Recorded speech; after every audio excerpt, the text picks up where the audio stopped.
It's 2021.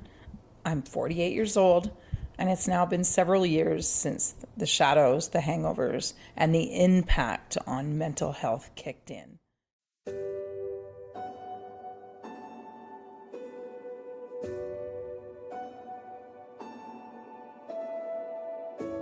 I've been suffering, and it's abundantly clear that alcohol has been taking a lot more than it gives.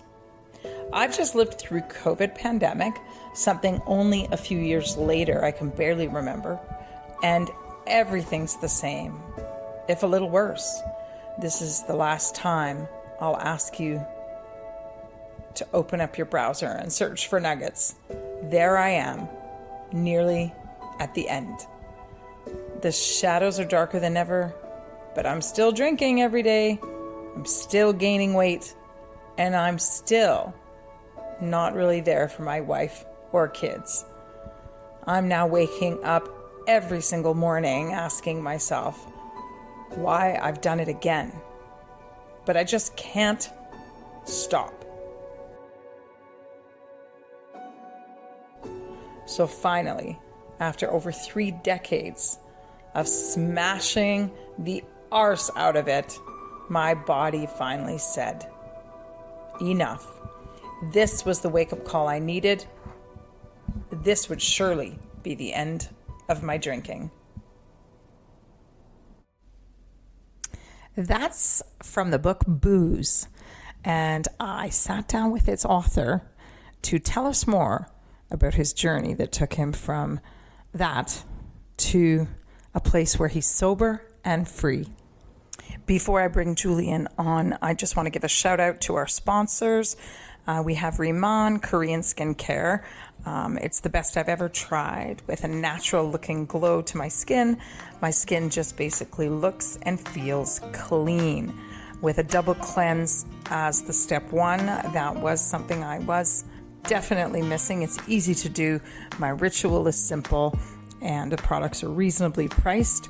So shout out to Riman. Absolutely reach out to me if you have any questions, desire to try.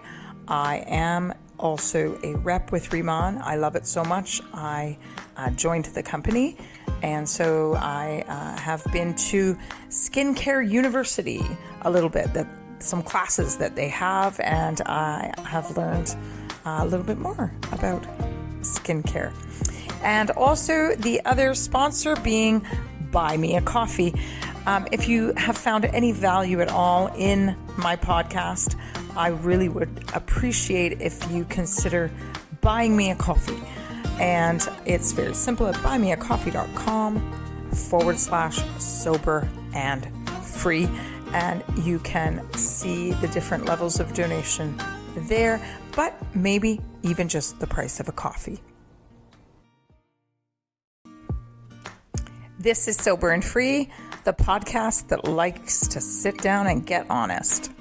Honesty with ourselves and others in this area of addiction. You know, the longer that I live, the longer that I speak in this space, learn in this space, I realize that it's addiction. It's an addiction to lying. That is the number one symptom. And we all lie, little white lies. They seem harmless enough, but it's definitely a slippery slope. And one thing about being an addict or an alcoholic or whatever you'd like to call and classify yourself is it's not a good idea to lie about even the small things in life if you're trying to get or stay sober. I've noticed in my own life that I have an enormously high affinity to the truth that I never had before. It kind of gets in the way sometimes because I find myself having to limit my exposure to some people that are in my life because I would have to be honest with them. And it wouldn't go over very well. I am absolutely no saint. I'm sure people have limited their exposure to me. I'm fine with that. And if they told me directly, I'd probably be hurt by it. I mean, we are nothing if not subject to our emotions at time. But one through line as of late is my relationship with the truth. I really enjoy exploring that, getting better at that in my walk with Jesus, all the truth that I see and read in the Bible, in the New Testament especially. I think that adds to my reverence. So I thank you for tuning in, and I'm Susanna Porowski. I am your host. All right. Hello. I've had a bit of hiatus in this podcast as I do it when I want to do it. It's the freedom in Sober and Free. That's the way I look at it. But I've been really looking forward to speaking with this gentleman. Today I have Julian, and how do you pronounce your last name? However you like. No one's ever taught me, but let's go with Tittershill. Tittershill. And his book, Booze. I first saw the book in a photograph on Facebook. So very effective when you were sharing that you'd done it, that it had come out. Perhaps you had some numbers already of sales, and I was intrigued. And what was great was I reached out to Julian. I congratulated him on the book. I know how much work it is with a little bit of Substack writing that I've been doing, and asked him if he wanted to come on the pod. And lo and behold, lucky me, lucky us, he said yes. I've now finished the book, and we will discuss it today. So with that, welcome to Sober and Free, Julian. Welcome. Thank you very much. Good afternoon to you, or good evening from me, I think. Yeah, it is. It's afternoon and evening. We're 7 hours apart. See, that's the good part about tech. And because we had a couple technical difficulties on the way over here. Now, Julian, why don't we do this? Even though we do have an expose that's obviously more expanded in this book, which we're going to talk about, why don't you give us the cliff notes on who you are and what in the world brings you to the point of writing a book about booze? Go ahead. Who am I? I think I am currently 53 years old, and I think, who am I? I was the stereotypical middle-aged English boozer. I think there's I'm going to say 1,000 people like me. There's probably 20 million people like me in the UK. Grew up in the 1970s and early 80s, and booze was intrinsic to everything. I grew up around sports. My dad was a prolific sportsman, so in the winter it was the rugby club, and in the summer it was the cricket club. Booze was everywhere. It was normalised. It was all over the TV. Snooker players, they drank at the snooker table. Darts players, they drank at the hockey. And you've got famous footballers at the time, George Best, synonymous with alcohol, Formula One, James Hunt, champagne in one arm, girls in the other. So booze was absolutely normalised, and whereas smoking was starting to get a bit questionable around then, there was nothing wrong with glorious booze, and it was how you became a man. So any surprise that I grew up surrounded by it. I think I had my first drink at 12. By 14, 15, I was out in the fields and the woods drinking with what I could get my hands on.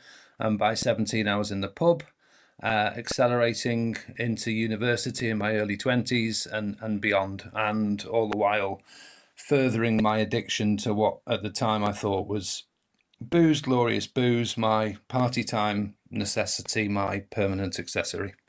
And I think that's reflective of a lot of people.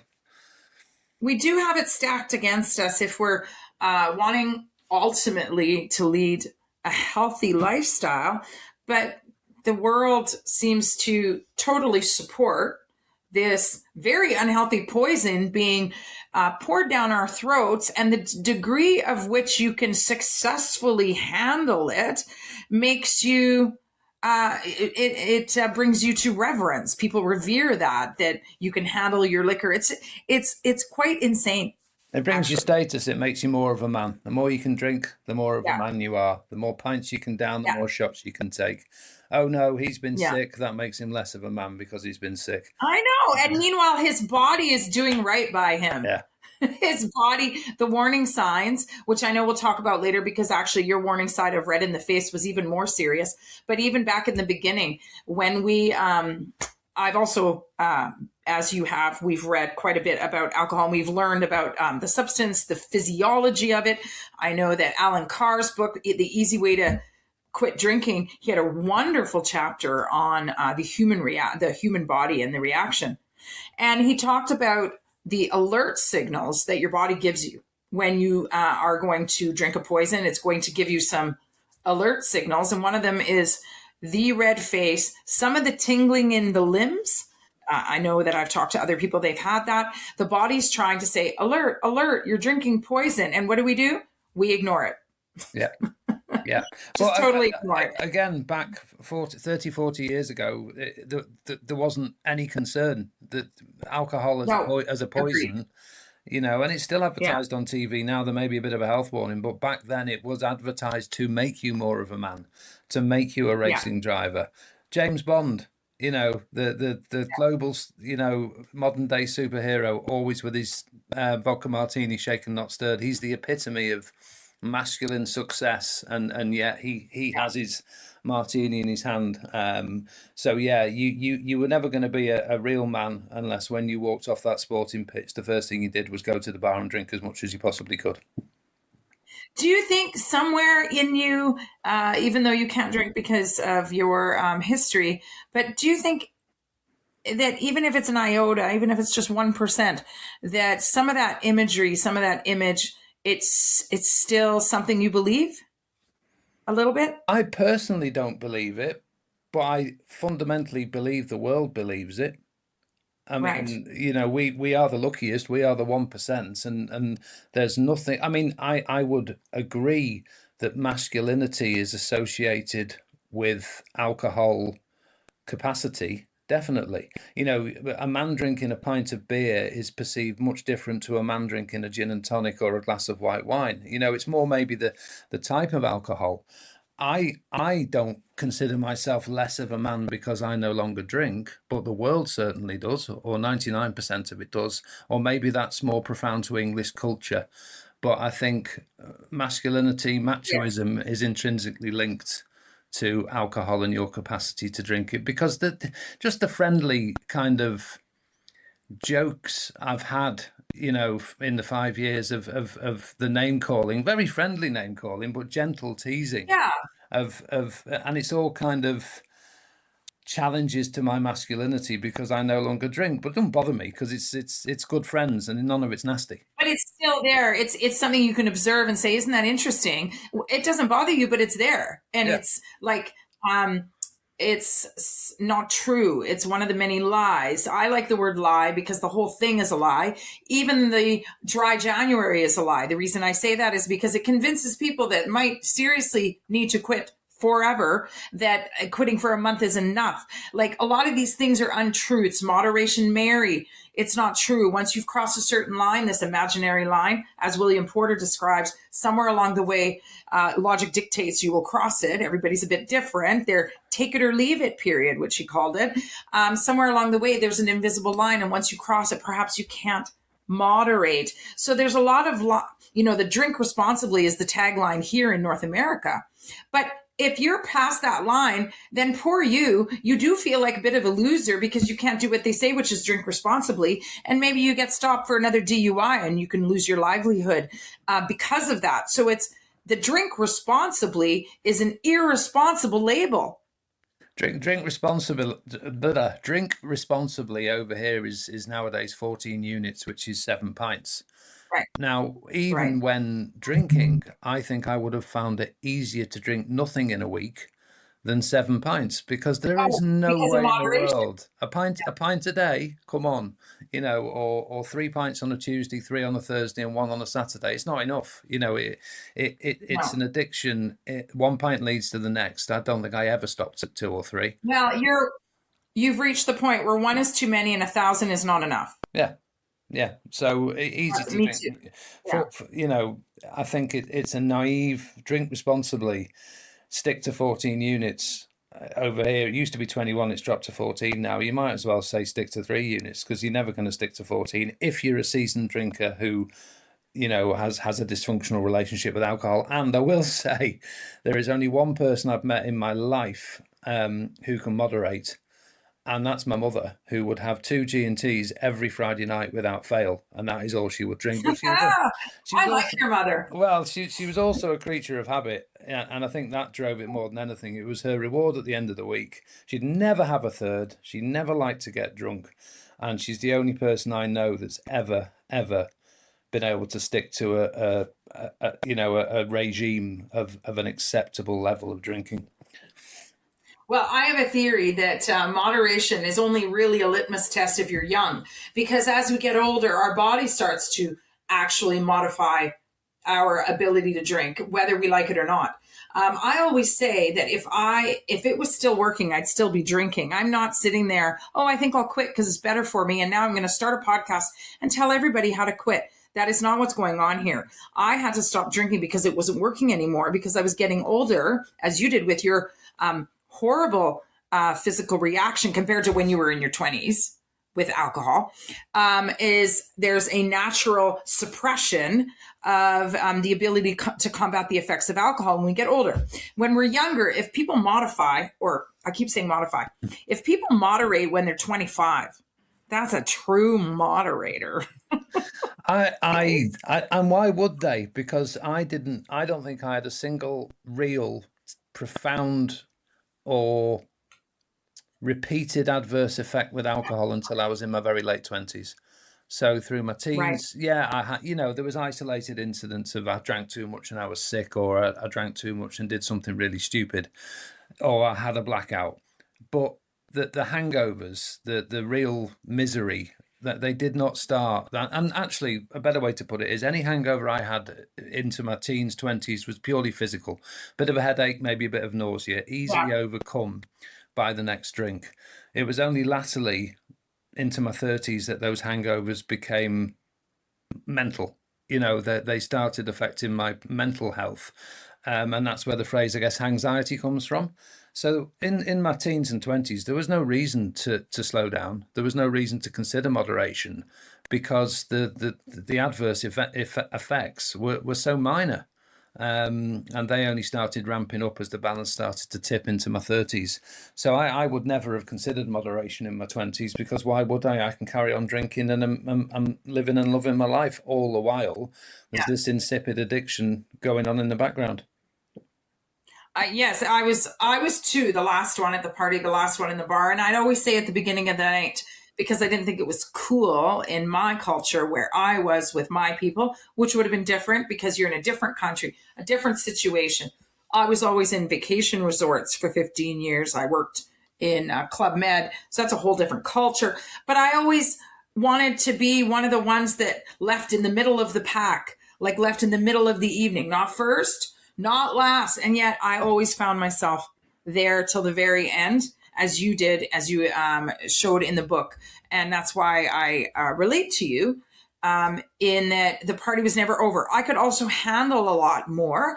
And because we are the luckiest in the top 1%, now that we're sober, we can handle a lot more. Like, and I think I can handle a lot more in my life than some other people I know. And the mental self-talk, mine's a lot stronger because of all those years that I was probably trying to use willpower to quit drinking. In some ways it made me stronger. I don't know. What do you think about all that? I would kind of sum that up as I was never at peace in my own company while I was drinking.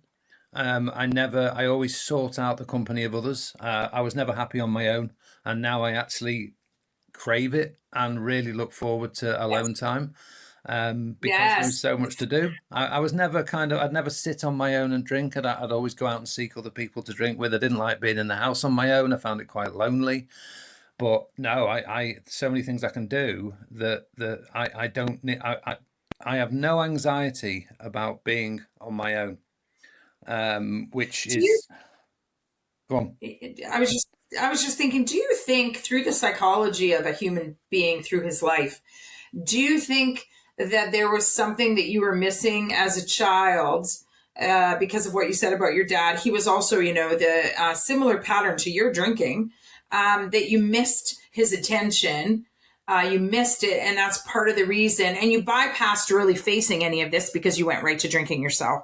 But do you think that's why there was a bit of loneliness, and you would turn to booze and other people when you're like in the house alone when you were a drinker? Did you miss some things when you were little? I think way beyond my qualifications to be able to diagnose childhood trauma, but I mean, being an only child, I suppose, being eventually a one-parent family, I was never at ease.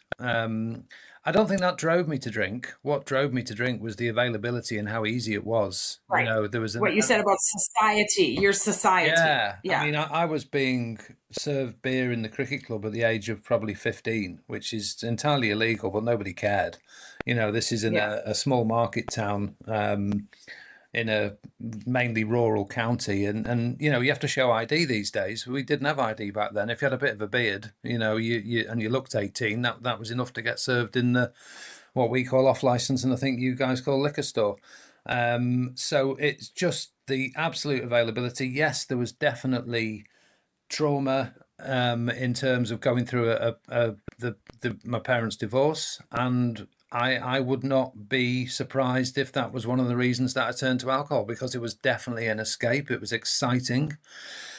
The alternative was sitting at home in a two-bedroomed bungalow with two parents who were going through, separation. Absolutely. And that's That not a would nice be place to insane. be. Yeah. So No, that would be just, yeah. I suppose the counselling session that you're currently delivering has brought me to the realization that actually what 15-year-old would want to stay in a small house with warring parents when he could easily go and take a bottle of cider and sit in a corner of a field with his friends, or latterly latterly go to the pub.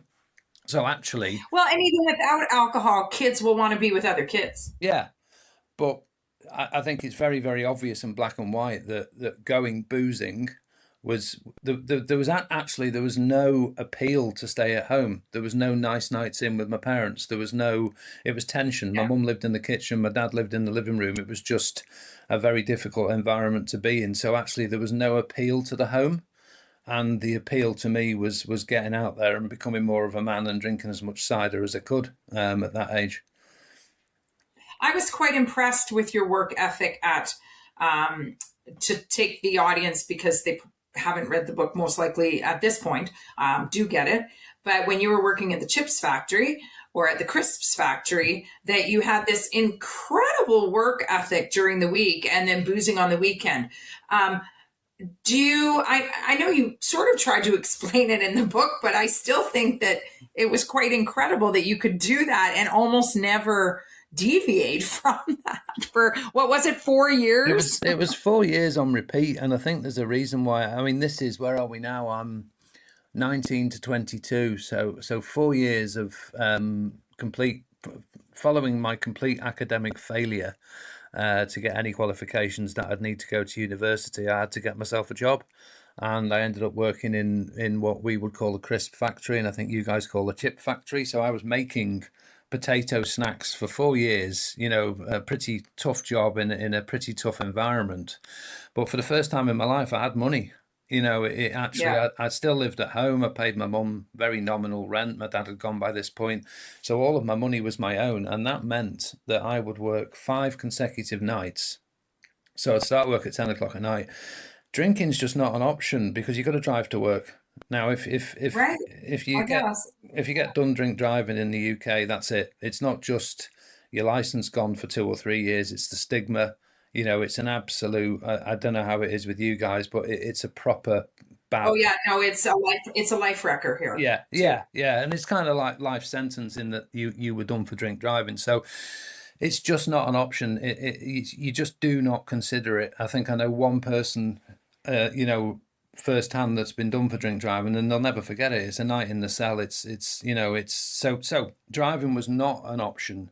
So I would work hard. It was an 8-hour shift. It was menial work. It was tough. But what that meant was at 6 o'clock on a Friday morning, I finished work until 10 o'clock on a Sunday night. hadn't spent any of my wages, because all I'm doing in the week is going to bed at 7 in the morning, waking up at 4, having my tea, having my dinner, watching TV, and then going to work. I then had Friday and Saturday to spend what back in those days was an awful lot of money on absolute hell raising, over that 48-hour period. And I would try my best to get to sleep on that Friday morning and get 3 or 4 hours broken sleep, because I was so excited. That 2-day weekend of complete excess, starting in the pub at 12 or 1 o'clock on a Friday and then going right through to the early hours of Sunday morning was a dream come true to someone at 18, 19. And all the fun and excitement and discovering, this new life with money and availability of everything, got me through that 5-day week. And then, of course, Sunday, you wake up with a 2-day hangover, which actually back then wasn't that bad. And you realise you're up until 6 o'clock the next morning because you've got to work a night shift, and then the cycle starts again. And by the time you get to the next weekend, you're pretty much back to normal again. And then you go and do it all again for 4 years. And funny thing about the brain is you kind of forget by Friday, or by Thursday, I should say. If you did have a particularly bad hangover on a Monday or Tuesday, you sort of forget by Thursday, or at least that's what I noticed about my own hangovers, is it was largely forgotten, because childbearing is like that. A lot of pain is like that, where I would have never had a second child if I really remembered what it was like. And even some torture in the gym, which I put myself through, by the next day it's gone and I'm back registering for another class. So I think that the brain is going to function that way through our drinking and hangovers too. We forget how bad it was. You've just alluded to, by the Friday I'd forgotten about the hangover the previous Sunday. Well, when we pick up a drink at 5 p.m, we've forgotten about the hangover we woke up with. I mean, how often? True. Yeah, how often have we? William Porter explained also that hair of the dog is a actual phenomenon that does give you relief. I agree absolutely. And one thing with William is he explains the science so beautifully, and what we've just been discussing is fading effect bias, which I couldn't possibly. I can do it in layman's terms, and maybe we'll get to it in a minute. But hair of the dog for me is you wake up with a hangover and you use alcohol to feel better. And that's kind of by lunchtime. I was never, ever a morning drinker. I was never a daytime drinker, apart from at the weekend. Yeah. I managed to, but I was always 4 p.m, 5 p.m, that alarm would go off very, very loud. But as William explains, and I have to say Alcohol Explained is my number one quit lit.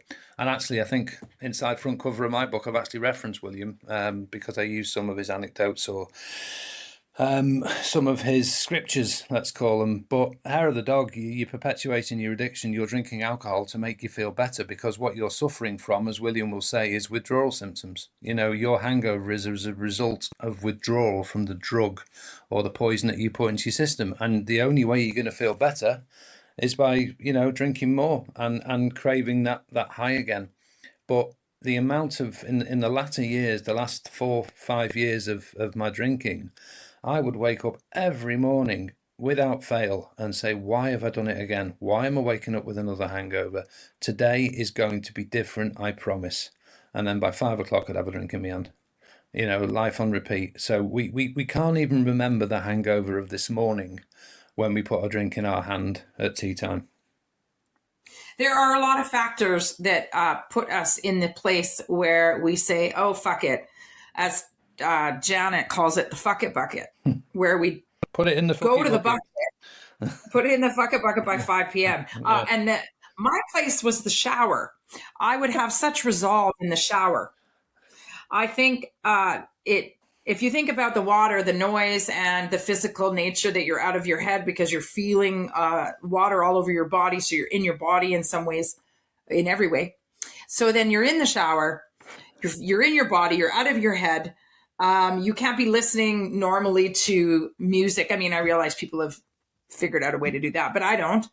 And then so in those places, and in the wee hours of the morning after you do the 5-hour half-life where you wake up after you fall asleep. In those two places, when I would wake up after 5 hours or in the shower, that was when I had those biggest resolves. Yeah. Is like, absolutely. And so I think that that was the little voice that was speaking to me for so many years. And of course, I shut her down, saying, it would whisper to me such truths, things like, Susanna, you would be so much better without alcohol. Your life would be better without alcohol.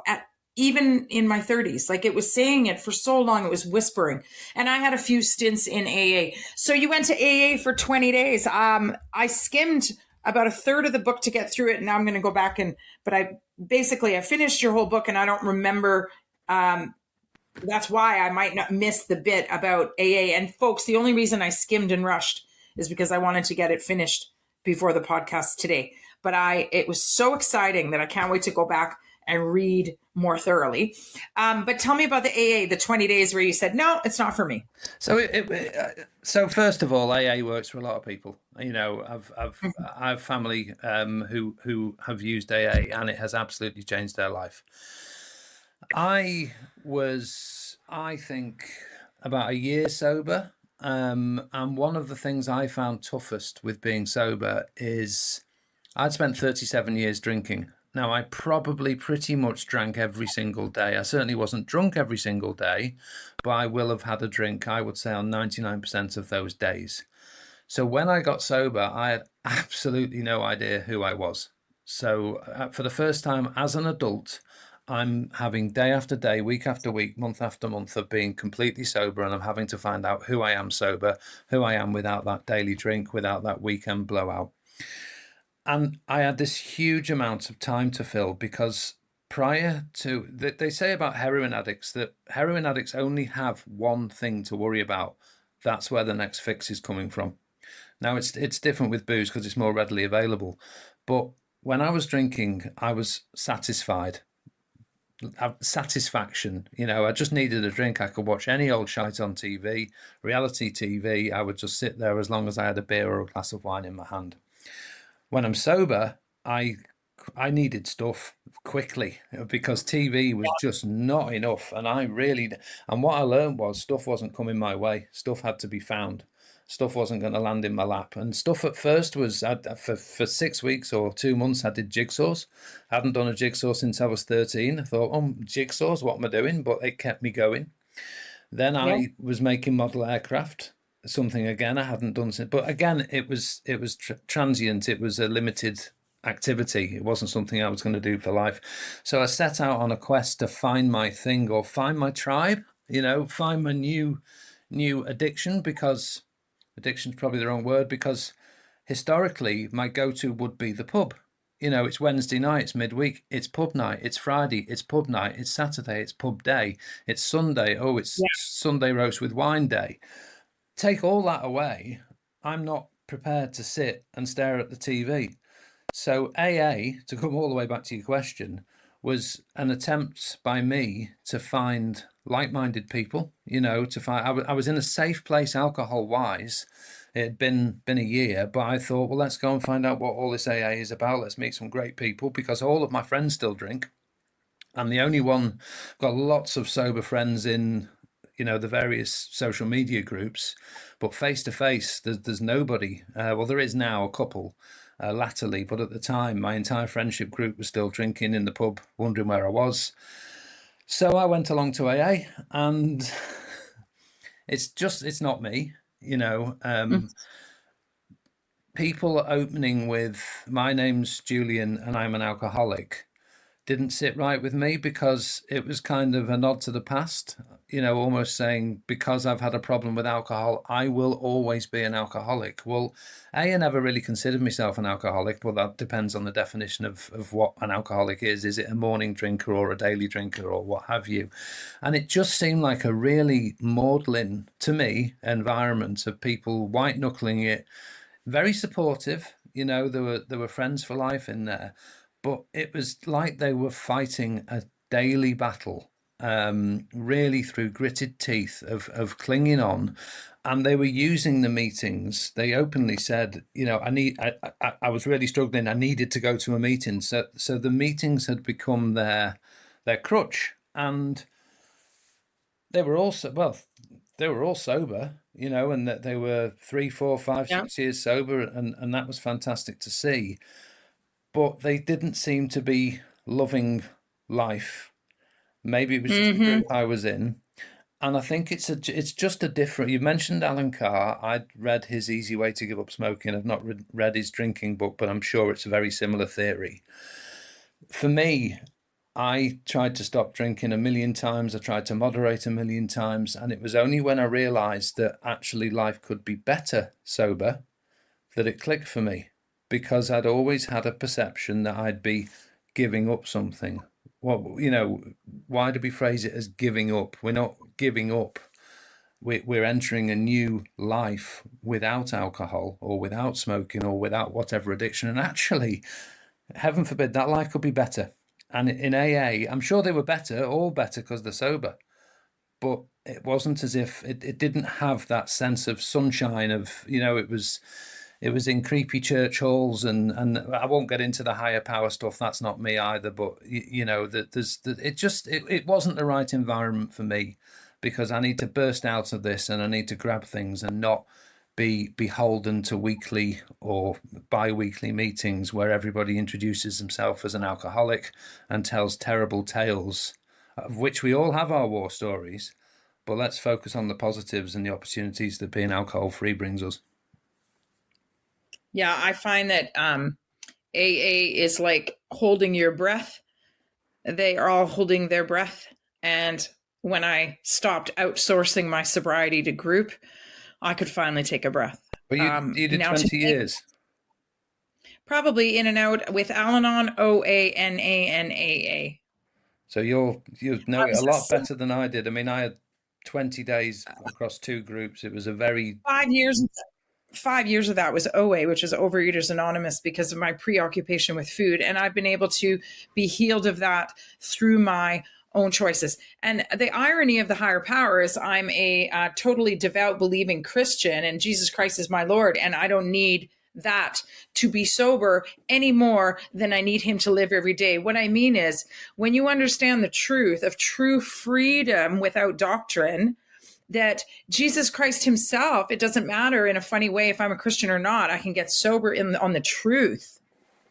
And that's so ironic, because the higher power, the very thing about the higher power in AA, it is just, how can I say this? It's like it is needing to be divorced from it. AA just needs an update. I talked to my lovely friend, Christy, that I met.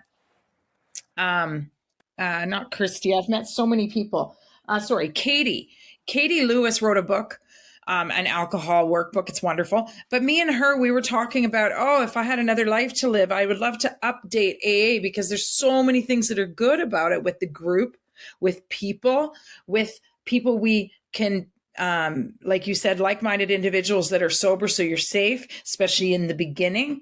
But there's just so many things that need to be tweaked to bring their 8% success rate up. 8. Because that's their 8. Wow. I never got that. I never looked at the stats, and I think, having reflected, the thing I would say was missing is joy. Yes, and there is some joy in some of them. In fact, I bet you any money, donuts to dollars, my friend, that the 8% are joyful. Yeah. I have no idea what donuts to dollars means. Oh my gosh, bet you donuts to dollars. Okay. That's an American expression. Well, I'm Canadian. I don't know what the English equivalent is, but I never realized it was only 8%. But I think neither did I until. Having just reflected, it felt joyless. There was no celebration. It was more, I've done it. I've done another week, rather than woohoo, you've done another week, brilliant. What else have you achieved? Have you beaten a personal goal? Why do we go on a trip to the seaside instead of meeting in this church hall every week? Yes, and It's funny because there's a accidental meeting of us that are sober, either online or in person. But then I don't even want to say the word sober because it points to liquor. I want to call us something else. I need to change sober and free. I don't even want the word sober in there anymore because sober points to liquor. I want something like freedom. And someone said the other day that it's the morning time on a lot of things in this world. In other words, the sun's come out and people are kind of on to some of the truths in the world. We'll just leave it at that. And I think it's morning time on alcohol. I think alcohol is like the new cigarette. It's very exciting that young people aren't drinking. And the only reason that I'm continuing to talk about it on a podcast is because, and perhaps it has its curve, and I'm going to do 20 and that's it. I'm not sure. This is number 19, I think. But I guess what I'm trying to say is I totally agree with you that us that have this in common, that we ran a similar race, in that we are friends, instant friends. However, sobriety, although everything, it is also a very small part of our lives now. Sobriety is a small part of our lives, did you say? Yes, once we've moved into true freedom, sobriety ends up being just so natural. Yeah, you forget about it, and that goes back. You forget about it. Yeah. That goes back to the point on moderation. That if you say to yourself, you might be 3, 4, 5 years down the line alcohol free, you've broken it. You feel that you're safe. You think, well, maybe I'd just like a glass of red wine. Maybe I'd like a cold beer on a summer's day. And it will be fine because I won't have another one for a week. You might be able to do that, but it's always going to be on your mind. As soon as you have one permissive drink, then it's always going to be there niggling you, because no longer are you completely black and white alcohol free. So I think, to your point, sobriety is neither here nor there because it doesn't come up because it's not an option. So being completely alcohol free, we don't spend time thinking about staying sober because it's just life is simpler. But as soon as you let yourself have one drink, or you make a decision to try and moderate, and who's ever succeeded about that, then it's back in your mind, and sobriety suddenly rises straight to the surface of, oh, I'm allowing myself a drink. When can I have my next one? And you start planning that next drink, and as next thing you know, you're right back where you started. It's a paradigm shift. You need the paradigm shift. You cannot put that tiger back in the cage. You and I have these tigers, whales, bears, whatever, euphemism. I do anyway. I should only speak about my, drinking, but it's a mental snake. And once it's in there, because I've got this fantasy of drinking like a gentleman. By the way, there's a line in the AA book that says that, I'm sorry, sir, you will never be able to drink like a gentleman if you're drunk like me. So Bill W. says something like that.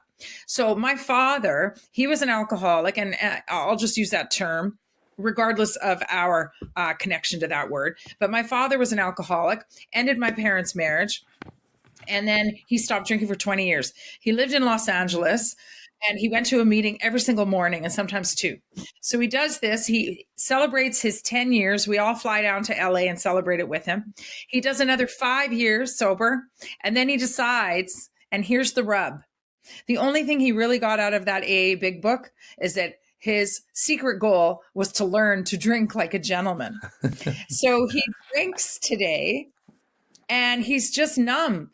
He's 84, so he's got a natural moderating happen because his body can't take very much. So he only has 1 or 2. But when he's visiting and he takes out the tequila at the cocktail hour and he thinks he's drinking like a gentleman, I notice a change in him. He's slightly less alive in general. And then he's not listening to conversation as deeply. Maybe he's monitoring his levels in his glass, because we know we do that, because the snake is back in his mind for the last 10 years. So I'm sorry that he's finishing out his life as a alcoholic who's now moderating, because if he was a moderator for real, like the very, very few that are on earth, like your mom, he would not really, and she did once a week. He drinks almost daily, but a very little bit. Yeah. So it's different. But he's not really moderating, and these are the subtleties that really ex drinkers like you and me, we get it and we recognize it in other people.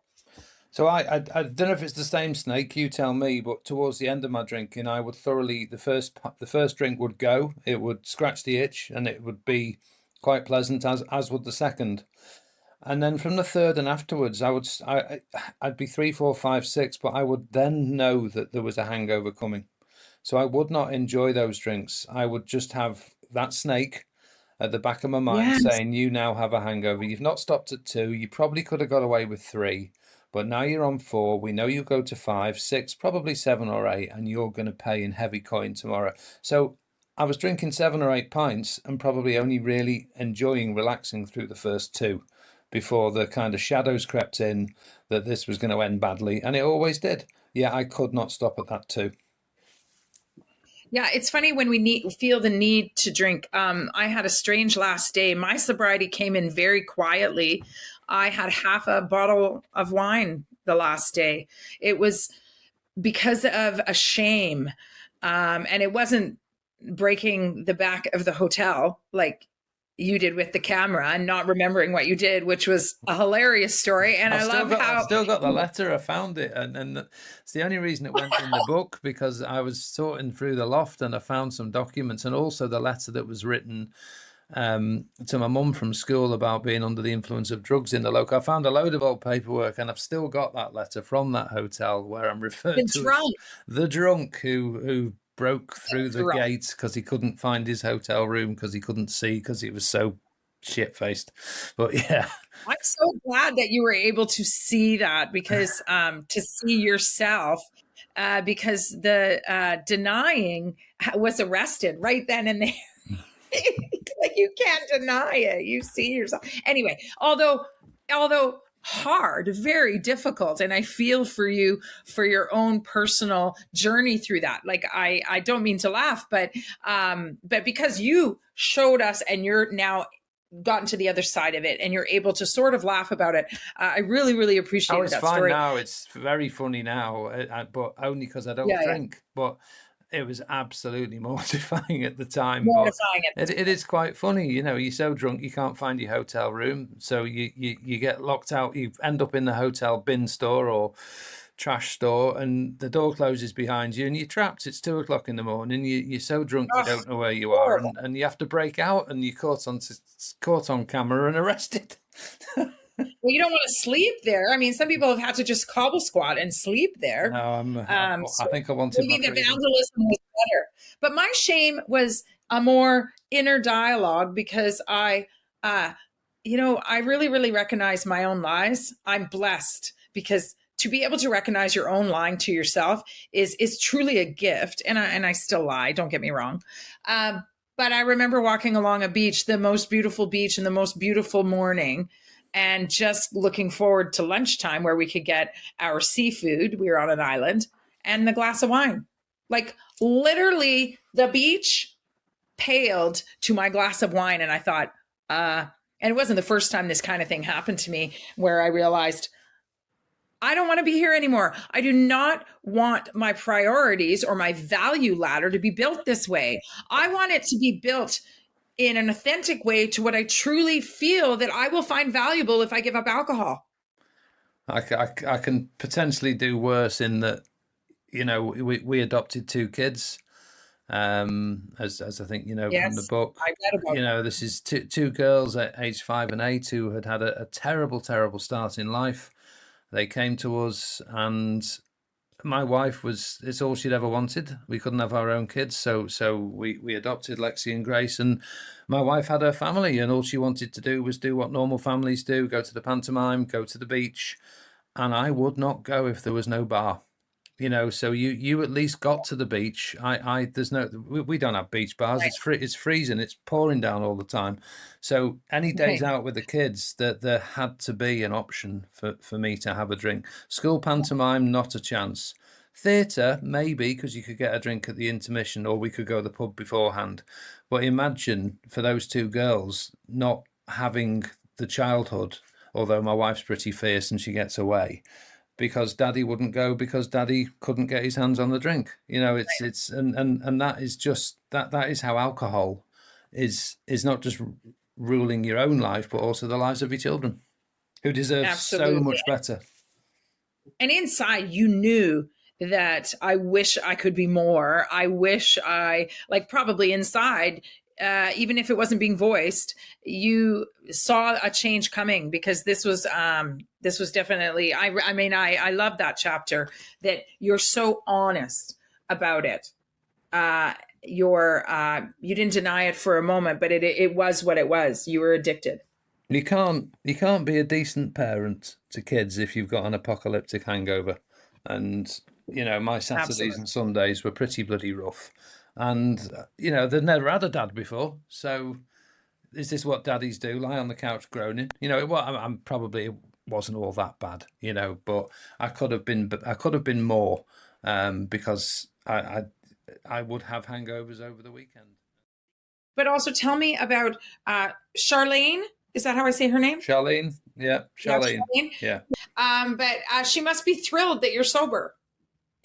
Yeah, she's fierce, and I think she was pretty fed up. But I'm trying to think where, I think it was a newspaper article about a year ago where the family were asked for quotes, and her quote was around the fact, you're more brain alive. I can actually have a conversation with you, and you no longer prance around the kitchen drunkenly singing 80s songs. So it's just kind of, she kind of has an equal, someone that she can talk to, rather than someone who's generally, sometimes happy drunk, sometimes grumpy drunk, often hungover and otherwise working. And it's actually, she was never a big drinker, but she would drink. And now I think she had a drink. That was it. She had a drink on the 31st of January, and she said, "Oh, I've had a drink." I said, "That's fine." She said, "Oh, I just fancied one." I said, "Well, that's fine." She said, "Oh, I'm 1 day short of dry January." I'm like, "Well, how wonderful that you can have done dry January all but for 1 day without even really realizing it," because she just didn't feel the urge or the need. So my cessation has massively reduced her input, because when I would drink, I'd inevitably take her on the journey with me. So she would drink too, because we'd socialise together.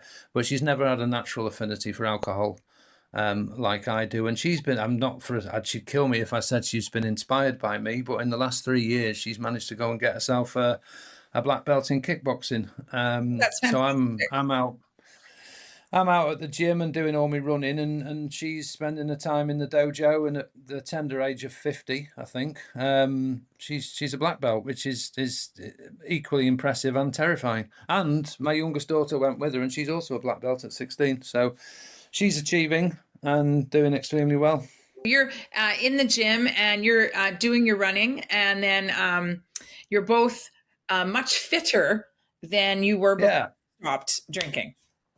So I always used to run. My exercise. I exercised. I had a personal trainer when I was drinking, but never lost a pound in weight. Made no difference whatsoever. Right. I remember that part in the book. Yeah, and yet stopping drinking is the fundamental thing that's made. I don't know whether you measure weight in pounds, stone, or kilos over there. Pounds. But it's pounds. So that means maths. So it's 5 times 14, so 50, so 70 pounds, or 5 stone, 14 pounds each. So I dropped 70 pounds, and the only fundamental difference I made was to stop drinking. Now, obviously, if I'm waking up fresh, I'm going to exercise more, but I haven't changed my diet. The single fundamental difference I've made is to cease my relationship with alcohol, and I've gone from 20 times 14, 280 pounds, to 15 times 14, which is 210 pounds. Wow. So, and that's just happened through not drinking. I guess I exercise more, but I did exercise before, but it just never used to make a difference. And my 10K running time was 1 hour 16 minutes prior to stopping drinking. My PB now is just under 50 minutes. Very good. So there's, anything you could possibly measure. The only thing anything you could possibly measure has improved. with the cessation of hostilities with alcohol. Yes, yes. And then, of course, the rules. So what was great about the book is I saw a genuine interest in your reader. You asked at certain intervals if they were getting, into your story, and then you would say, it's okay. Maybe you've thought at some times that you're not enjoying it as much as you used to or whatever. So the rules are largely written for people who want a little bit of a roadmap. Maybe they've successfully had their hopefully last day one, as you called it. Great. I do recommend some kind of group. There's tons of online groups. I do recommend one. You found 1 year no beer, and I found Tribe Sober. Yeah. And so people, those two are great. Tribe Sober, 1 year no beer. Join one first. Secondly, the Quit Lit, which is one of your rules, you dive into the Quit Lit. Booze can be your first one. If you have never read a book about quitting or cessation of something, that's what Quit Lit is. Make booze your first one. It's awesome. And in there is a great roadmap. So let's talk about the rules. And you can just expand a little bit on each one. We've both got them in front of us, but I'll bring up the first one, which is rule number 1, be selfish. Talk us through what that looks like, that selfishness. So first off, I'd say nobody necessarily likes to be given rules, and these weren't rules that I was given or was consciously following. It was just when I kind of got through my journey and I started writing, and I never realized I was writing a book. I thought I was journaling. You're right. And it was just another way to pass the time. I just thought, I'll start writing and see where we go. I'll start with my child, and it just turned into a book in 3 parts of the hedonistic times with alcohol, the decline, and then stopping, and how I did it. And it was only when I was end of part 2 into part 3 where I realized that there were kind of rules that were unwritten that I was adhering to, and funnily enough, I found 10 of them. So I've kind of go into them in detail in part 3, and then I've just left them in kind of the appendix at the end of the book, and there's 10 of them, and they're not hard and fast, but they absolutely help me. And to your point, the rule number 1, be selfish. I think the best way to explain this is we've all tried to stop for other people.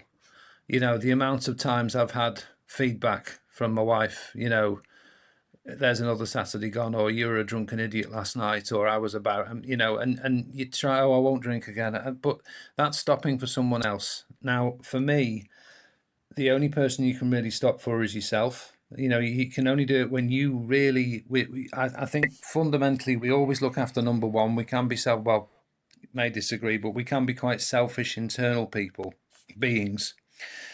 Be selfish. Nothing else matters except your sobriety. Particularly pertinent in the early days when you will be a grumpy, triggered, anxious beast. Do what you need to do to stay alcohol free, even if it quite simply means going to bed and sulking. Your true friends and family will thank you for it one day in the not too distant future. I firmly believe the physical effects were 4 or 5 days. It's the habit that's hardest to break. And that first Friday night when I couldn't go to the pub, I was a bear with a sore head. But it's okay. Take yourself off to bed. Be grumpy, because that is better than giving in and going back on the carousel of misery of alcohol every day. So for me, you've got to think of number 1 and do whatever it is that you need to do. Go and buy the world's biggest pizza. Go to the cinema on your own. Get out the house. Get away from people if that's what you need to do. But be selfish, because your family and friends will thank you for it when you're a better person further down the line. For sure. And then rule number 2, you only have to avoid alcohol for 1 day, and that's today. Yeah, simple as that. It might be 8 o'clock at night and you think I'm going to have a drink. Well, actually, just for today. Yeah. It's Tuesday. I don't know what day is it today. Thursday. So just for today, let's not have that drink. Let's. Yeah. And don't judge it. Worry about tomorrow.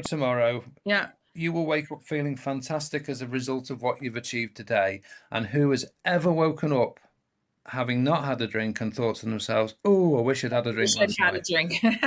Rule number 3. Nobody ever. Rule number 3, eat. I like this one. So I think a pint of beer is about 250, 300 calories. And I would easily have two of those and half a bottle of wine minimum, nearly 1,000 calories a day spent on alcohol. As William Porter and Alcohol Explained will tell you, when you have alcohol in your system, your body cannot process the calories from food, so they are stored as fat. So the reason we get, and I'm getting into the science, which is William's job, but sometimes when we drink, we get hot and we sweat. That's because the body has to process the alcohol first. Alcohol cannot be stored as fat. So while your body's busy producing all that alcohol, all of your food is being stored as fat. Yeah. So when you stop that alcohol, you're somewhere in the, well, I was in the region of 1,000 calories a day in benefit. So I had those spare calories. So rule number 3, eat, make the most of all those calories you're saving. Treat yourself, eat like a pig. Why not? Nothing matters more than staying off the booze. So if it means you eat cake all day, every day, or cheese or chocolate, keep eating. There are more than 200 calories in a pint of beer, more than 500 in a bottle of wine, over 1,000 calories for a couple of pints and a bottle of wine. Cake is at your fingertips. It's okay. Bring the joy of food. We can worry about food later. Because I think it was about day 37 when I started to address my obscene sugar intake. Right. But we're on this journey at that point to do one thing, and that is to profoundly and fundamentally change our relationship with alcohol. So enjoy those spare calories, eat, and we'll get to the diet later. Very good. Number 4, quit buddies. So why go it alone? I mean, I had nobody around me. All of my friends were still in the pub. And I, through 1 Year No Beer, joined the 1 Year No Beer Facebook group. And there's thousands of people on there that, there's, as you will know, there's thousands, hundreds of thousands of people in the alcohol-free community. And I found two completely kindred spirits, both of whom are mentioned in the book as my quit buddies, Emma and Ria, from Australia and South Africa. And we just rolled along together. We'd started our journeys at the same time. Ria, 10 years older than me in South Africa. Emma, 10 years younger than me in Australia. But we created a group chat and we just supported each other. Okay. You can find a quit buddy, go onto any group and ask who's on day one, who's with me. And we are one hell of a friendly tribe and community. Yeah, and they're there whenever you reach out to them, even if it's across the miles, unless they're sleeping. I have friends, because of Janet being in South Africa. I have a few in South Africa, in Europe, of course, in North America. And anytime I reach out, if today I have this thing. I had someone who was coming on and I saw her drinking a glass of wine on Instagram and I had to reach out, and then she really let me have it. And so I could turn to my quit buddies and say, it's fine. She doesn't have to come on the podcast, but I mean, I feel badly for this. And they helped me through it. They helped me through it with a situation that they had, because only the people who have quit would have a situation, Julian, like you had, and be able to relate. People who have never had a problem, they're good listeners, but they, like even our spouses, but they might just, I hope everything works out, but they don't really know, how to really. And excuse me, quit buddies are never drunk either. Mm-hmm. And the beauty of it is having one in Australia and one in South Africa, whatever time of the day it is, there's always one of them available. Yeah, no, that's true. So, and we still speak now, which is wonderful. Nearly 5 years down the line, we're still in touch. One of the reasons people go dark for a few days, if they are drinkers or they still smoke pot or any of that, is when I was under the influence, I would and could allow myself to shut it down for 2 days and not get back to people. But I don't do that anymore. Yeah. So we notice that in people that still use. Okay, number 5, dive into Quit Lit. Speaking of quit buddies, now we dive into Quit Lit, like your book and like some of the other books we mentioned. So as much as we're here to talk about my book, I seem to be talking about William Porter's book an awful lot. And I'm going to mention it again because it was my Bible. That there's an awful lot of Quit Lit out there. There are 3 books that profoundly resonated with me. And I'll come back to you to mention the other 2 because it's been a while since I read them. But William Porter's Alcohol Explained is the science behind why alcohol does what it does, why we keep drinking. There's tons of really good stuff in there. If you want the science and you want the facts, that's the book. It really helped me understand why why, for example, for the first 4 drinks, you don't go to the toilet, and then you go to the toilet twice for every pint after He that. knows There's a science everything. behind that. I agree. Fascinating. And I, episode I actually had I actually had a friend who'd read my book and was kind of considering his relationship with alcohol. I said, "Oh, you've got to read Alcohol Explained." He said, "No, I'm not going to because I'm frightened I'll have no argument left to drink." well, you won't. So yeah, exactly. So that's the Alcohol number one for Explained me. is Alcohol Totally Explained. And episode Yeah. 18 of this podcast, I was able to sit down with William and I asked him a few other of those phenoms. So go ahead and listen to that episode, listeners. I think that if you are diving into Quit Lit, you can get a bit of another teaser, although a lot of it's been teased here, of William's book on that episode as well. And what other Quit Lit did you like? You said, of course, Laura McCowan's We Are the Luckiest. And Annie Grace would be the big that I mean, you only have to go onto the Amazon charts. I think I overtook the big book at one point, which was nice. But you'll see them in in the top 5, and you'll find me somewhere in the 20s. But last thing I say for William Porter, the thing that resonated by far the most is William refers to our journey with alcohol as travelling headlong down an 8-lane motorway. It's a wide road. It's so easy to travel going straight on at 70, 80 miles an hour. It's so really difficult to turn off that motorway, jump over the barrier and start hacking a new path through the bushes, which is our path towards the sun-dappled glade of the alcohol-free world. And once you've turned off that motorway and you've started that path, it gets easier by the day.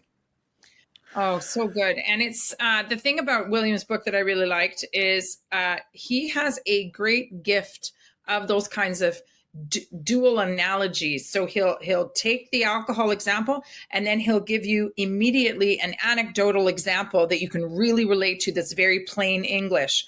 So here it is. We've made it sound like it's the science, which it is, but he really writes it in layman terms. And did you notice that I was trying to get him to talk about his emotions, and he's not a huge emotive.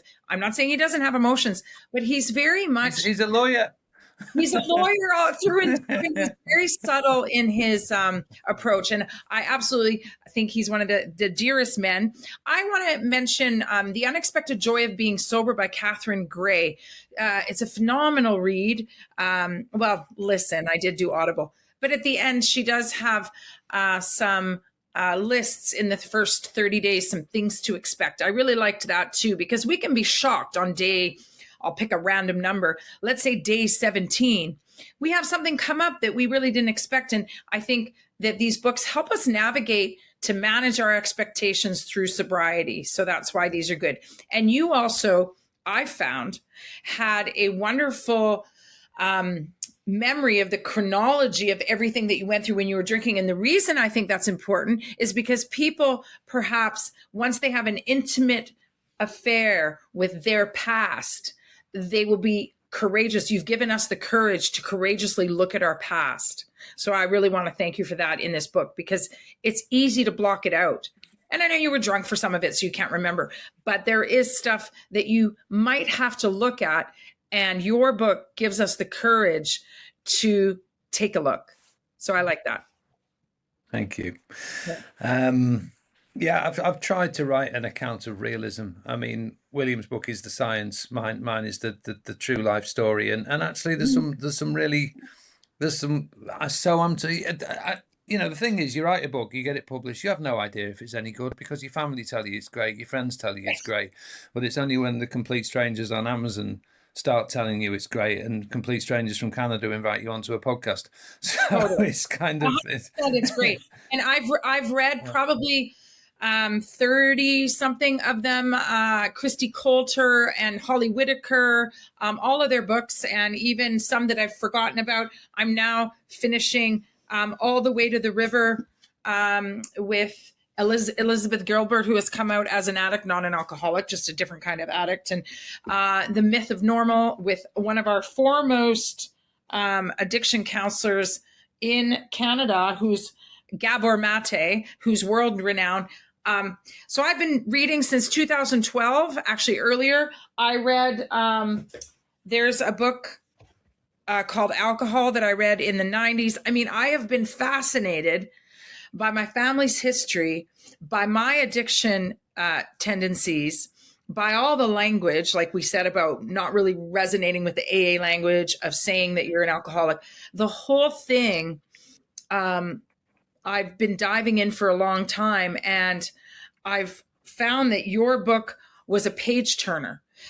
There are great quitlets out there. Like, it's got really good material in there, but it was more of a textbook, and I didn't find myself wanting to get to the next page to find out what happens to Julian, and can he go on, and what is it that is finally going to get him to stop? I can't imagine. I know we're still in the rules, but actually I want to take a pause here. Okay, we're at rule 5. Before we go to 6, before I forget, tell us about the I guess volcanic eruption that sort of was the last little bit of your drinking in your physical body was finally saying, I can't do this anymore. So tell us about what happened. So it was August 2020. Bearing in mind I stopped in June 2021. So it's important that it's still 10 months before I've stopped. And I went to bed after, I think it was a Sunday night, so it was probably a bottle of red wine at least. And I don't know, you can often hear your heartbeat in your ears when you turn to the pillow. I think maybe you create a vacuum between ear and pillow, and you can hear the thud of your heart. And it was very, very irregular, something I'd not heard before. Wasn't in any pain, no discomfort, no breathlessness. There was no symptoms whatsoever, except I could hear this irregular heartbeat. So I did what I'd always do and ignored it, and woke up and again, something else we could get into, but I think you covered it really well with William. Woke up at 3 a.m., which we all do. That the meeting with yourself, as you call it, the 3 a.m. anxiety. Can't get a good night's sleep when you've had too much to drink. And the irregular heart rate was still there, and was still there again at 7 o'clock the next morning when I woke up for the day. So I thought, this isn't right. Still no symptoms, but I took myself down to accidents and emergency, or the emergency room. Immediately hooked me up to a heart monitor and said, you are in atrial fibrillation, which at the time meant nothing to me whatsoever. Right. So I'm 47, months shy of my 48th birthday. And I'm in acute medicine unit with atrial fibrillation, which led to a load of tests. I was kept in for the day. I was given a beta blocker, and I was told to come back for a couple of consultations. So the first one was with a cardiologist, and he quite simply said, and my heart rate returned to normal by the end of the next day. So I went to see the cardiologist, and he said, Julian, you are the stereotypical middle-aged English heavy drinker. I see you 10 times a week. I tell you need to change, and you never ever listen. That you are the patient I see the most of. You're all the same. You're all men. You all like your beer, and you are a heart attack or a stroke waiting to happen. And atrial fibrillation is the first warning sign. Go and stop smoking. Go and reduce your drinking. Didn't tell me to stop drinking. And go and lose some weight. You're fat. I was 20 stone. I'm going to have to do the maths again. 280 pounds. Right. So that was that, and that sounds not normal, but it's kind of on the run into 50, overweight, boozer, smoker, and you've had your telling off from the cardiologist. But then I got another phone call to tell me I had to see a hematologist who is a blood doctor. And I thought, well, what's all this about? So I went to see the hematologist, and as a result of my atrial fibrillation, I'd had a load of blood tests, and one of them had shown a very profound marker, which is called hematocrit count. And hematocrit is the percentage of red blood cells in your blood, and it should be about 43%, and mine was way up in the 50s. So I had way too many red blood cells in my blood, and this means my blood was very thick, which means it could clot easily, which opens the door to strokes even wider and thromboembolisms and all sorts of nasty cardiovascular circulatory stuff. And he said, you have a condition called polycythemia. And polycythemia basically means overproliferation of the red blood cells by the bone marrow. It's a type of hematological cancer. It's not going to kill you. It's a type of, I think, leukemia, but it's one that you live with. And alcohol massively exacerbates this condition, because it's exacerbated by ethanol, and obviously ethanol is alcohol. Yeah. So he said, you don't need to cut down on your drinking, you need to stop drinking because you are making this worse by the day. And I had to have a venesection every 3 months, and a venesection is quite simply an enormous needle where they remove a couple of pints of blood, which reduces my blood volume, and by way of which reduces my red blood cell percentage. And that, anyway, very long story short, that was in the August. Cancer diagnosis, albeit not a terminal one that you live with. It's just a malfunction of the bone marrow, and a bollocking from the cardiologist. And I stopped drinking. I stopped drinking in that August, and I stopped drinking for about 6 or 7 weeks. Willpower, white knuckled it, and I was utterly miserable. I thought, why am I different? And by the end of 7 weeks of abstinence, of not going to pub and missing out and being thoroughly fed up, I thought, well, I've done 7 weeks now, I can go back and moderate. And of course I couldn't. And I think that was October.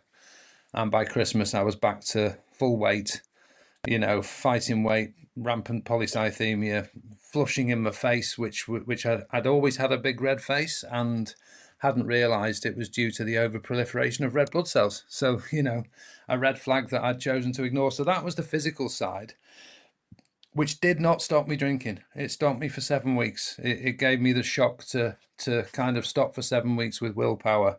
But before I knew it, I was attempting to moderate, and I hit Christmas in full flow, thoroughly shit-faced, and carried on with my normal way of life, thinking I'd rather be drunk, happy and dead than sober, miserable and alive.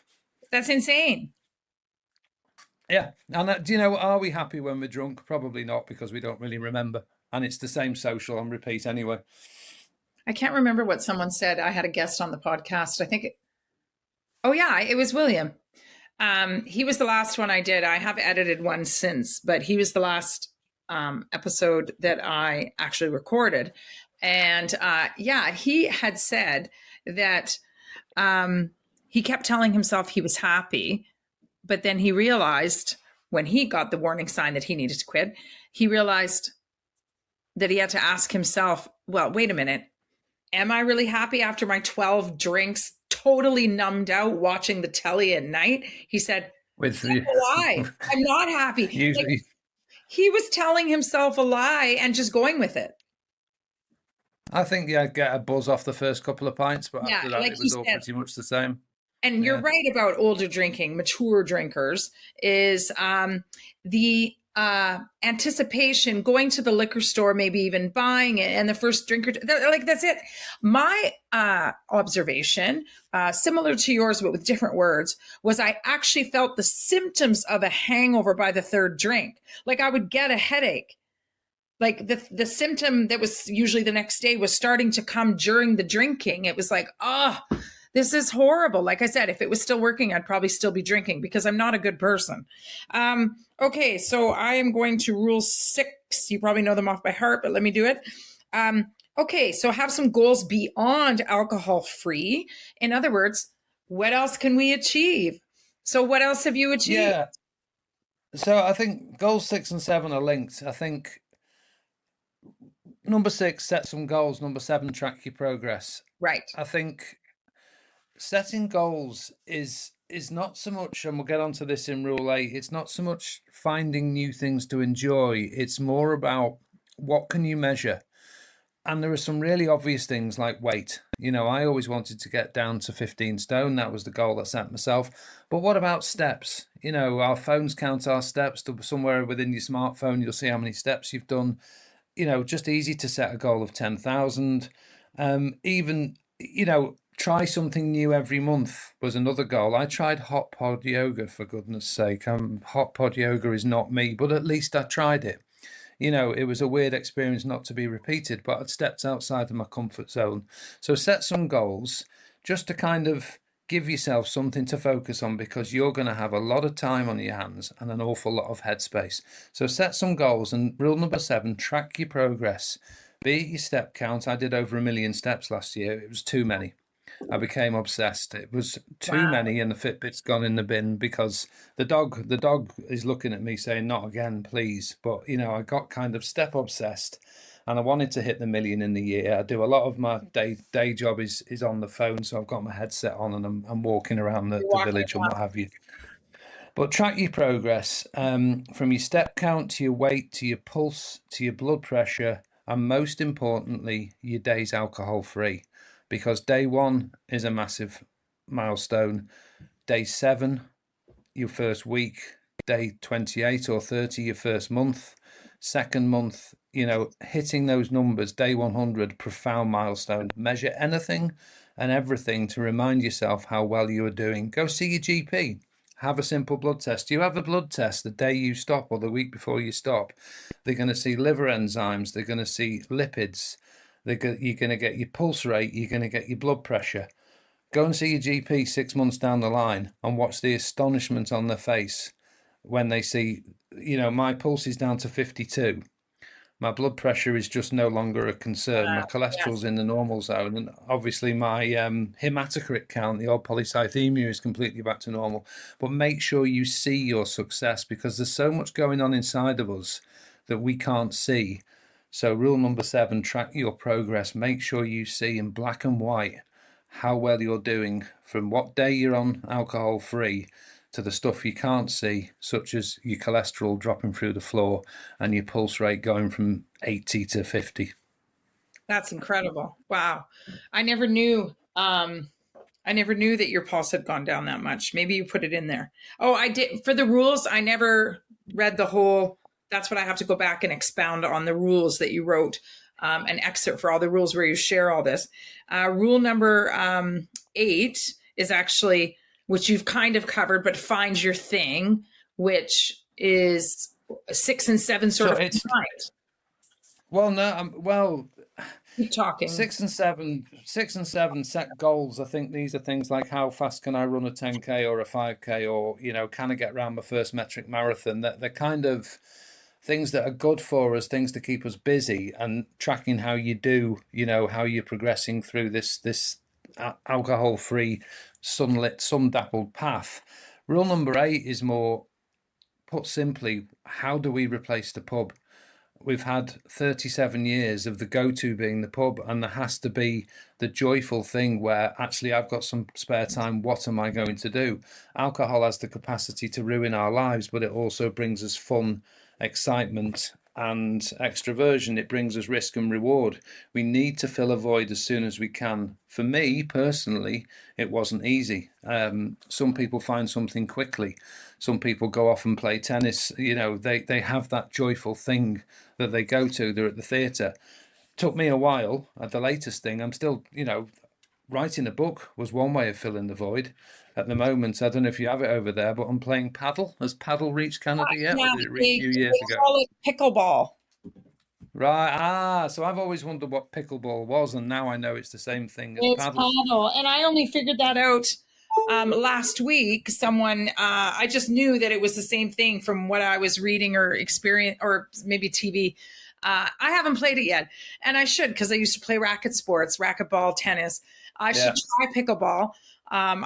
It's all the rage here. I have so many other things that get me physically tired, because we have something called Orange Theory here. It's with a Not heart heard of that. monitor. You exercise, and I'm really into my charts. And Yeah. if you get 12 to 20 splat points in a workout, that's your high VO2 max area, and you try to, hit Right. these numbers. Anyway, and you can see by my shirt, Peloton. I opened the Edmonton store. Yes. So I have a bike, but I was a dancer, so I've always been physically quite fit. But then Orange Theory, but then also this new huge, massive gym that they've experimented with here called Movati has aerial and anti-gravity exercises, along with every single thing else on the menu. And I can't keep up with all the different choices. So I mean, I don't know where I would fit in pickleball. Well, that's my latest find my thing. I That's mean, so I've great. played three So many, times. so But many people with the pickleball, I've noticed it's because you have this community and you play, 2 or 3 times a week or whatever, but then you have all the other people. It's a really great community, isn't it? Well, it's very difficult to play singles, so you're always playing with three other Right. people, and often they can be three strangers. But that's just an example. I mean, hot pod yoga was another find my thing, which profoundly failed. Another thing I did for the first 3 years, I put all my beer money into a jar, big jar, and I went up in a World War II Spitfire last August. You So it cost an awful lot.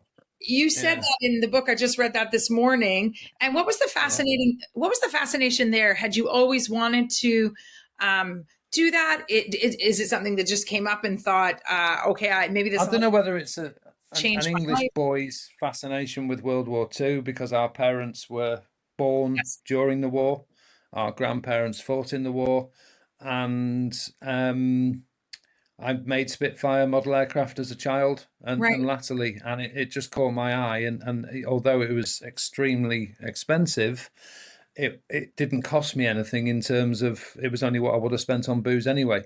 And I'll hastily add, I didn't fly it. It was a two-seater. Boy, it was the most profound 30 minutes of my life in the last 4 years, soaring over the English countryside in an aircraft that was built in the 1940s that saw active service, and it would never have happened if I hadn't stopped drinking. I would never have written a book if I hadn't stopped drinking. So be patient. You will find your thing, but you will have to look for it. It's not going to come and land on your lap. But there is nothing you can't do alcohol free. You can't say you can't afford it because whatever you were spending on booze, you can now spend on finding your thing. So true. And rule 9, one day alcohol free is better than none. Let's be honest, you may not crack it first time. I certainly didn't. A lot of people don't. Again, she's mentioned in the book, certainly not by name, but I had a friend from one of the groups, a quit buddy, who could not quit. She would go dark for a week at a time and she'd be on a bender and then she'd come back. She'd do a couple of weeks alcohol free, keep going. She is now 2 years alcohol free, and I've never seen anyone so happy to be. She's literally on top of a mountain because every weekend she climbs a different one. So even if you've done one day, is that one day more than you did last week? Yes. Start putting the streaks together, never give up, always keep on trying. I spent years trying to moderate, then one day enough was enough. I finally stopped. I knew it was time. Whether you can do a day or a lifetime, it's better than daily drinking. Stop dead if you can, but if you can take a few steps back, focus on making your next streak. But if you take a few steps back, focus on making your next streak a record one, because just putting those streaks together will hopefully show you that when you do get sober, after you get through the first 3 or 4 days, it is such a much happier place. So never stop. Better Never to have and 10 alcohol-free days. stay close to the fire, I always say, because you don't have to have more than one day one. Of course you might. That whole thing about relapse, whether it's a part of recovery or not, I don't care. None of that matters. What matters is stay close to the fire, stay close to a daily routine of something. A podcast, a book, a Quitlet, an online chat. There's lots of online chats, rooms you can get into, like you said. And then once you're doing your thing, you'll look forward to doing your thing more than you will drinking, and not to mention the money as well. So true. Rule 10, the fading effect bias. Once again, it was never as good as we thought. Talk to us about that. Yeah, I hope William's listening because it's him again. and this is straight from Alcohol Explained. I can't explain it like William does, so I've put it into a paragraph, but it is so true. Fading effect bias, a trick of the mind or a last desperate attempt by alcohol to suck you back in. Fading effect bias describes the way that the bad memories associated with alcohol fade while only the good ones remain, which leads to a fear of missing out or a desire to relive the good old days. Your mind is lying to you. Yes, booze had its highs, but the lows were far deeper. 1 month alcohol free, 6 months, a year. You would have given anything when you were drinking to be where you are now. Don't let fading effect bias tempt you back. Oh, And I so think well yeah. And I mean, that's my words, but William's got a well chapter on said, it, and though. You're a it's born writer, crackers. dude. You're a born writer. Keep going, and read the greats, the classics, because if we talk about writing for a minute, we'll go back to the fading effect bias, but I don't want to lose this thought that with your writing, you're able to bring people to a place where their room that they're reading it in doesn't exist anymore, and they're actually totally there. This is something that's not I don't know if you can learn it. I'm sure you can, but our grade 10 essay teachers would love to teach you how to write better technically.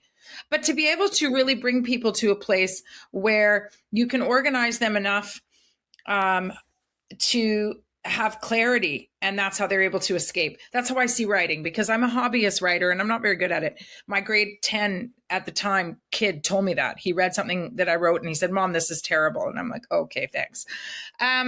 So keep writing. And when I said read the greats, the Dostoevsky, the Gulag, I have the Gulag here. Oh my God. In one sentence, this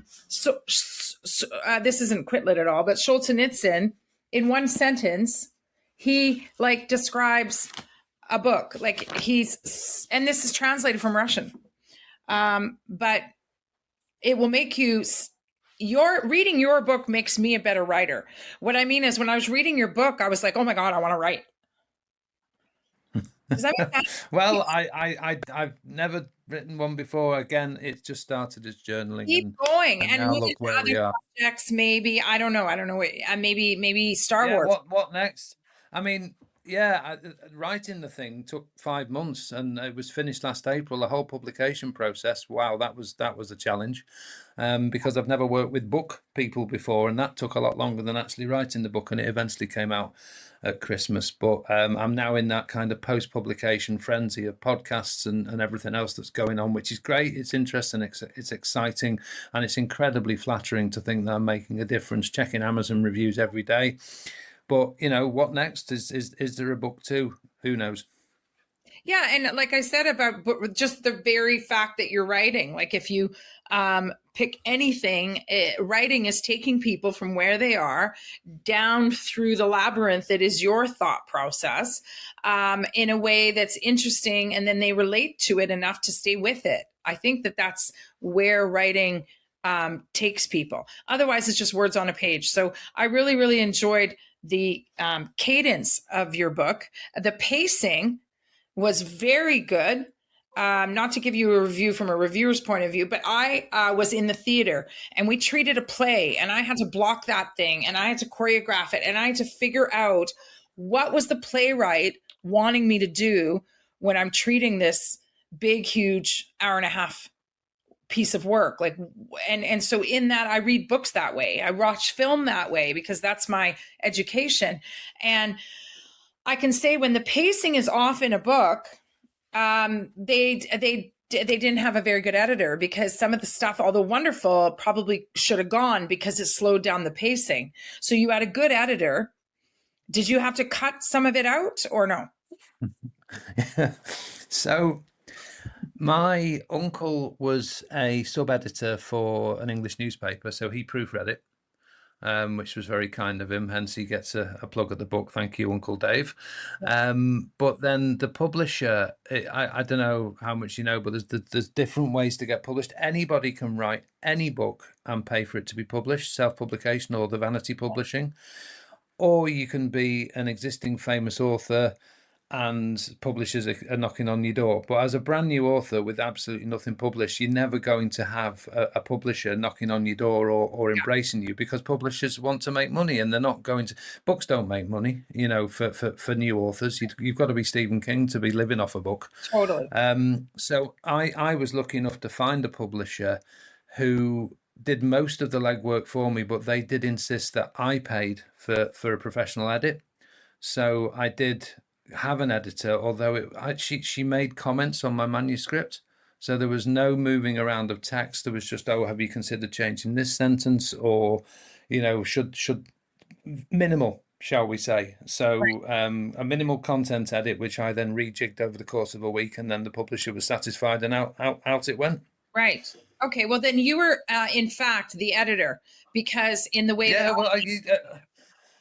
what I mean. The writing the book was natural. But just all I meant by that was, you obviously, when you were writing it in your flow, were already able to obviously discern what to actually write, because you have thoughts and then you have to figure out what to write and then what to let go of. So you did a really good job there, I think. Yeah, nobody took the book, shook it up, and gave it me back. They just took the manuscript, made comments in the margin, and I rejigged it. I mean, this is what I mean. Writing the book was a joy. That the whole publishing process was 7 pretty arduous months, because I'd never done anything like this before, and I had to work with a publisher who, I'm sure I'm one of many authors, negotiate this, that, and the other, and it was all new to me. It was a hell of a learning journey, and then they have to send proofs out, and you have to read them, and it just went on and on and on, and I can't believe the publishing process was longer than I wrote the book. But to be fair, they absolutely honoured the contract, and they got it out there, and I'm delighted with it. Yeah. Tell me about the title, because I see your other socials. You have Booze and Back, and now it's just Booze. Was Booze and Back ever considered as the title? Yeah, I had three titles. Well, I had 2 working titles: Booze and Back and Booze, Amazing ? Because I wanted to. Historical Quitlet is all kind of booze is the devil. We've got to break free. Everything's bad about booze, and the sober life is absolutely wonderful. And I didn't entirely agree with that, because for the first decade or so, I walked hand in hand with booze. It gave me everything. It created social connections. It roared me through university when I finally got there, and it lived through my sporting culture. And I have to say, I enjoyed. I had some righteous times that I wouldn't change. And then the coin flipped, and I had 15 years of absolute misery driven by booze. But I'd never seen Quitlet where booze had kind of been eulogized, at least in the early days, for the hedonism that it brought. So I wanted to tell that side of the story too. So Booze, Amazing ? Was kind of asking the question, is booze any good or not? Didn't quite feel right. Booze and Back just came about as a domain name that was available, because I think Booze and Back is exactly where I've been. I've been all the way to booze, and I've come back and I've survived it. Hence, that's what we went with for the website, www.boozeandback.com. And Booze we stuck with because it's a one-word title. Yeah, I like it. Yeah, it's better. The black, the kind of, I believe it or not, when I say I designed the cover, I didn't do the graphical art because I'm a complete technophobe, but I wanted one side black to show the dark side of booze, on one side yellow to show actually there are some bright days with booze, certainly in the early life before the insipid creeping hangovers. And I must say, what finally stopped me, despite the fact these physical health scares not really, led to 7 weeks abstinence and then back on it, it was absolutely the mental side. It was it was waking up at 3 o'clock every morning and having 2 hours of rampant anxiety, the meetings with self, and the self-loathing, and never quite contemplating suicide, but absolutely hating myself, hating my life. And then a couple of hours more broken sleep and waking up at 7 a.m. and thinking, I've done it again. I cannot carry on like this. And yet by 5 o'clock the next day, I'd have a drink in my hand. So if I could sum up what finally stopped me, it was the absolute mental anguish and just the destruction of my mental health, and realizing that nothing could be worse than what I was putting myself, not going through, what I was putting myself through by daily drinking and years of broken sleep and waking up with yet another hangover, and the self-loathing that comes with that. And that's what finally, along with the serendipitous brush with 1 year no beer, and as you say, there's many groups out there, it's one year no beer that I found that night. And it was a chance happening. I clicked on something on Facebook, and next minute I joined the program, and I dived in, and that was very nearly 5 years ago.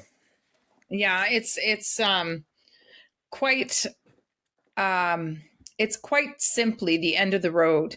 And however it is that it was going to happen, as AA even has an expression of jails, institutions, and death, that's the 3 places. And you don't have to take the train all the way into the station. You can get off earlier, as I always say. But I was headed with that morning anxiety. I called it the moments of truth, the shower in the morning, but it was anxiety.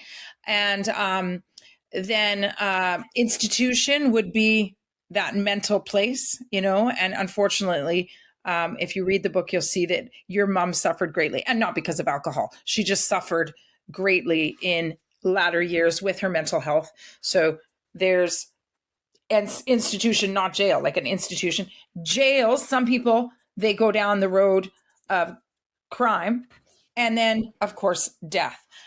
Perhaps we were headed, well, nobody gets out of here alive, but we don't need to die in our 60s. So perhaps I was headed to either some kind of dementia or institution or something, because I was doing things with my mind, because my mind had changed, just like yours. Like my mental space wasn't the same. And then, of course, the health. So an early death. So those are the two places. So I really relate to you because it was inevitable. And basically, we weren't really enjoying it as much as we used to. Let's be honest. I also had an incredibly exciting time with alcohol. And I'm very grateful for what alcohol gave me.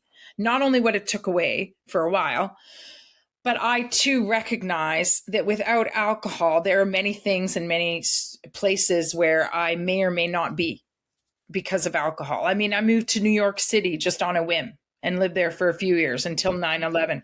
I don't know if I would have moved there or just been like, next adventure, next adventure. So yeah, take it with a grain of salt, right? By the way, I really like that your title has the black and then boo, like I hadn't noticed that.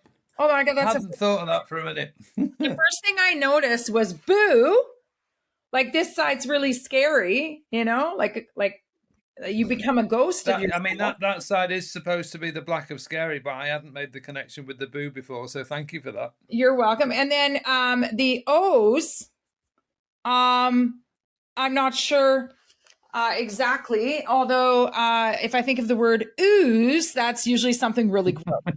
Like when things are oozing, but that's supposed to be the nice side. So I'm not sure about the OZE, but I did see boo. Young people call each other boo. But anyway, so well, fantastic. And let's stay in touch. I really would love to hear what you could tell. I always ask people this at the end, even though it seems like we've already covered it. But what would you tell someone if they might have even had a drink this morning? And I know you already covered it with your rules, but once again, let's tell them, what should you do? It's the moment of truth. We think we want to stop booze. What's one of the first things that we could do? Ask yourself why and write it down. Good idea. Because you have to be ready for you. You can't, if somebody else is wanting you to stop, or you're trying to stop for someone else for work, but you intrinsically want to carry on drinking, you've got to do it for you, and you've got to find the reasons for you and write it down. Write down your reasons why stopping drinking is so important. And then the other thing is just don't have a drink for today. Just for today, don't have a drink. And then when you wake up in the morning, say to yourself, do you wish that you should have had are you missing that drink you had last night? No. How about we just don't have a drink for today now and go from there? And after 4 or 5 days, your physical effects, your physical addiction is gone. And then the challenge then is your habit. It's the fact that you've had a lifetime of everything, or I had a lifetime of every single thing I did apart from work was associated with booze. Fundamentally, you have to view, and this goes to Alan Carr, it goes to 1 Year No Beer, it goes to the surprising, joy of being sober. You can't approach this as missing out. You can't approach this as something has gone from my life. You're not giving anything up. You are opening your world, your life to more. Life without booze is fundamentally better. It may be a little bit tough at the outset, but you are making a choice that will make you happier, because there is no way in the world that somebody who drinks is happier than somebody who doesn't, but it's a little bit rough at the start. So just for today, don't drink. And we forgot one rule. Number 11. Rule number 11, it's only one sentence. Never forget you're amazing. You are. Go find out for yourself. I love that. I need to put that maybe on my wall behind me. I'll steal that. You can't do anything about it. So I will edit this. So I'm going to cut that out. Hold on. So thank you so much. My editing tool. And you know what? When I don't edit it, it's even better because people are like, okay, she's just a moron, just like me. Okay, so I will edit this and then get it out probably in the next couple of weeks. One thing I did want to say before I forget, leave the async on for a bit. So just leave your computer open. Once we sign off, it just needs a few minutes to render. It's fine if you don't. There's ways to fix it. No, it's fine. So it's plugged in. I always forget to tell people, and then they close their computer because, I mean, let's face it, we've been on for 2 hours. We both have things to do, and then I only have one thing to do, and that's go to bed. Oh, I know it's late. It's late. It's 9 o'clock. Okay, my dear. But thank you so much for giving us one of your most valuable commodities, of course, which is your time. I really believe your book is going to help hundreds, if not thousands of people. I personally am sharing it. And anything I can do for you, just let me know. I do hope to get a forum together, either first online and then maybe even in person, where we have an event and people can do breakout sessions. This is my dream. And speak on stage. And just really get together as a community in whatever sobriety means for each person, for each group. It's definitely a textured thing, but we can come together with all those different textures like a quilt. So maybe I'll call it that, the quilts of sobriety. I don't even know, but I'm putting it out there. I'm a praying woman. Even if you're not a praying man, maybe pray about it, that we can get together one day. Wouldn't it be fantastic to get together and do a convention or a symposium and just speak to people and invite people to come in, and then they find their path with the help of an event. The bedspread of joy, a cornucopia of different accents from around the world with the same message. It's our creative juices flowing. Anyway, so we might have to get together online, a few of us. So with that, I'll leave that. And very nice to meet you, Julian. You too. Thank you so much. And take care. I'll be in touch. Thank you. You too. Bye-bye.